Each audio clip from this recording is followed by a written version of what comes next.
Okay, I couldn't wait any longer.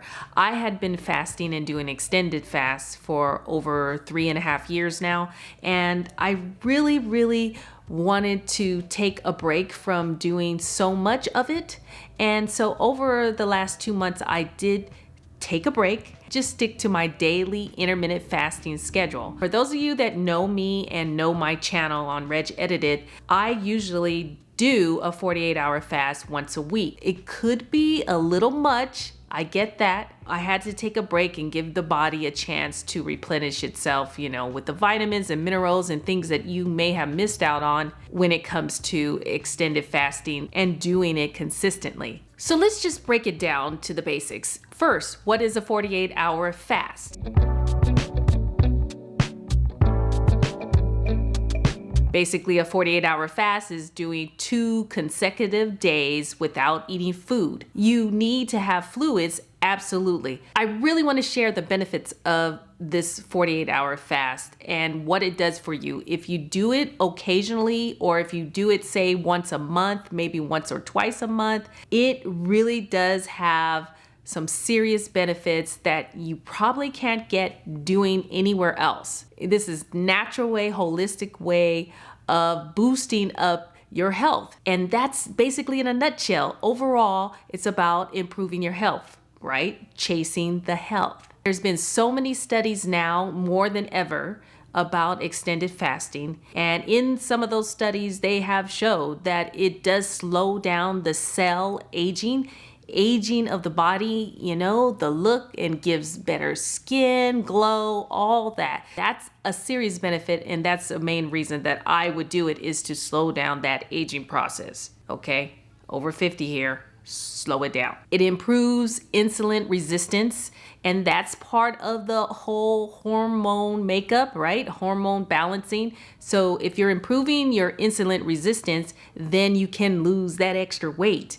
And so it's definitely about weight loss, right? There's a spiritual element to this as well. And if you want to connect with God, separating yourself from this world, fasting really helps your body, your spirit, to connect to Him and to listen and to hear the Holy Spirit. It's always great to do a spiritual fast. Even if you're not worried about losing weight, spiritual fasting is such a wonderful benefit to strengthen your relationship with God. The other thing about 48-hour fast, sometimes when you do a fast that's, say, 20 hours and it's 4 hours of eating time, in a 4-hour eating window, I can do a lot of damage. And then it kind of, sabotages what I've been doing for losing the weight. We have to remember that we have to have portion control or eat a plant-based diet that you can eat more of it in volume, but as long as it's a lower density type of foods, which is basically plant-based. The other thing I love about this is a 48-hour fast is giving you time for your body to heal itself,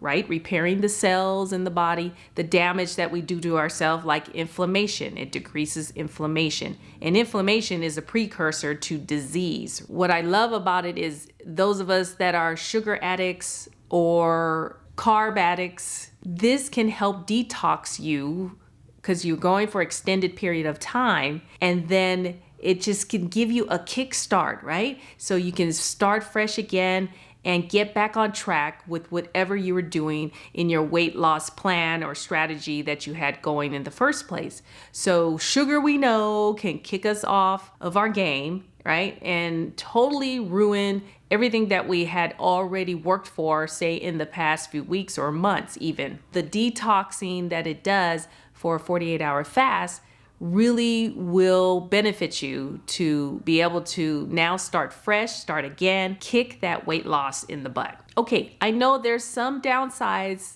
to the 48-hour fast. Yes, you get hungry. Yeah, you get hungry. You have those hunger pains and then you feel fatigued. Some people maybe get a little dizzy because they might be going through what they call like a kind of like a detox flu. If you haven't done 48-hour fasts in the past, or you're not a regular at it, the first time you might feel that way, feel a little icky, because you have to remember you're detoxing all the bad things that you put into your body in the first place. Yes, it's okay to feel crappy. Have some low stress days that you plan to do your 48-hour fast. Maybe it's just a day that you're relaxing, maybe on the weekend, or maybe it's a day that you're actually busy. One thing about failing on extended fasts, when you fail, it's because usually you get bored, you feel like you're hungry, but you're actually dehydrated.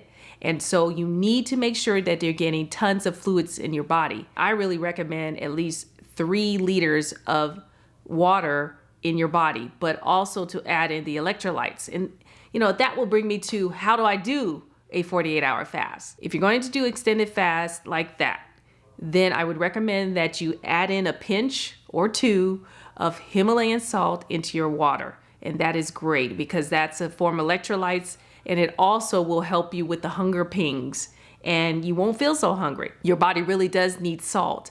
If you're doing a ton of water, you tend to wash out away those minerals that you really need to extend your hydration and also to be able to just to feel good and feel normal about what you're doing for all that time. What I would suggest, if you do not like putting in salt in your water, then I would suggest drinking a good quality sparkling water, because at least it has a little bit of sodium and some other minerals in there that are electrolytes, and that will help a lot. It gives you a sense that you are already full, and so that will help you extend out the day. So try that. The other thing that would help you with the hunger is to drink something warm like tea or black coffee. Now, the real rule of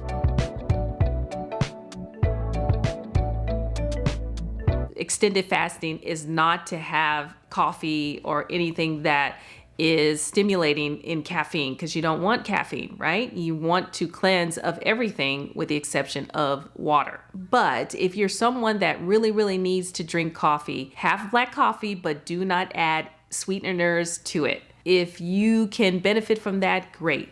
If you really want to do you need to extend your fast. I actually did chai tea, and I added in some almond milk just to feel like I had a little bit in my stomach, and that kind of calms me down because it's warm, and it's not dairy, but it's still an added calorie that brings me to that conclusion of a dirty fast. But that's what I did this week. If you have to do what you have to do to extend it longer, then do that. Yeah, don't kill me for those veteran fasters that say, hey, that's not a real fast. That's not a real fast, Reggie, because you added in some calories into the actual fast. You know what? There are things called mimicking fasting.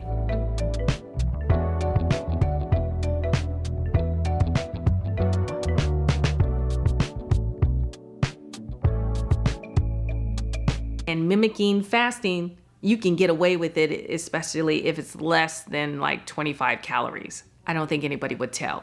So don't tell. Distractions will take you away from feeling hungry as well. That's another way of getting through the extended fast. So go for a walk, run errands. That's my favorite thing to do, is running a bunch of errands, getting out of the house. If you work from home like me, just getting away from the refrigerator and from the kitchen and smelling food when other people are cooking in the kitchen. Yeah, that's what I do. And when I get back, I do homework, just something, to take away from thinking about food. Now, maybe watch a movie as well, but don't watch anything that you have commercials, because then you know what happens there. All the food comes into play. Yeah. I hope you'll think about it. And if it's not what you really want to do, you don't have to do a 48-hour fast. You can do a 24-hour fast. You can do a 36-hour fast. There's many ways of doing it. If you don't want to extend that far, just do normal intermittent fasting, maybe just a regular 16-8 or an 18-6, right? 6 hours eating window and 18 hours of fasting. Think about it that way too. That's okay. I just wanted to share that I did try my 48-hour fast, got through it. I feel so much better because I feel like I could just start fresh again and really enjoy the food that I'm eating that's good for me, instead of going after those things that are not so good. You'll lose the weight that you want to lose because you're eating quality food coming out of the fast. If you have any questions about that or anything in general, or you want to see a certain video that you would like me to address, please do leave a comment below. And also you can catch me on Instagram as well at RegEdited, and check me out on Real Time. I've been a little bit slow on the posts lately, but it's just because I'm so busy with school and work and my mom. But I will pick it up again. And remember, caregiving begins with you, and always keep searching for that perfect bite and balance. Cheers. I long for that feeling.